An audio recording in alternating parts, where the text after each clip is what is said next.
Welcome to Rooted with Rachel. My name is Rachel Boucher, and this is where you'll find fresh joy for your journey. Suffering is hard enough, but suffering in silence is perhaps the worst place to be. When prayer is hard, when the heavens feel closed off from us, we need people around us interceding for us in prayer.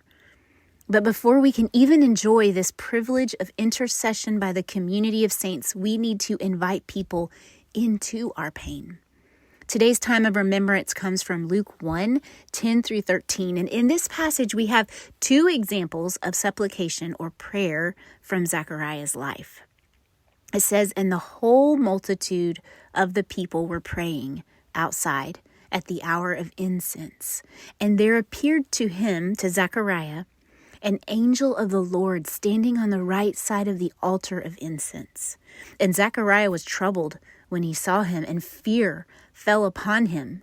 But the angel said to him, 'Do not be afraid, Zechariah, for your prayer has been heard. And your wife Elizabeth will bear you a son, and you shall call his name John.'"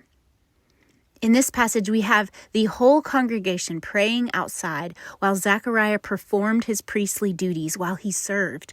And we have a peek into the private prayers Zechariah and Elizabeth had persevered in praying for a child, along with the beautiful promise that God always hears our prayers. We need believers rallying and praying for us, especially in times of silence and waiting. It is one thing to persevere in prayer in private, but sharing this with your church community or even with a few trusted friends so that they can lift you up in prayer is so crucial to surviving our seasons of waiting.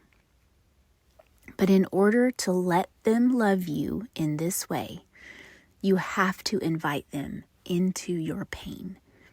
Notice in verse 13 that it was while he was serving, while he was performing his duties, while he was praying, that the 400 years of silence were suddenly broken with these four words: "Do not be afraid."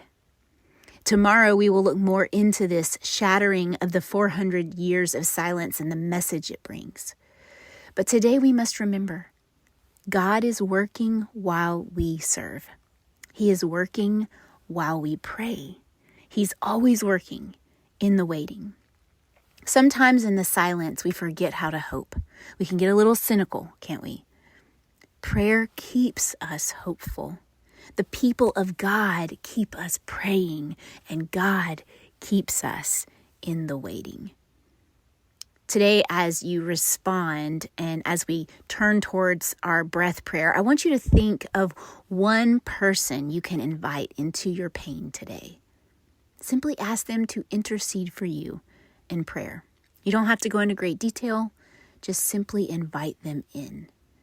And carry this breath prayer in your heart today. Breathe in, "Jesus, thank you for the gift of prayer."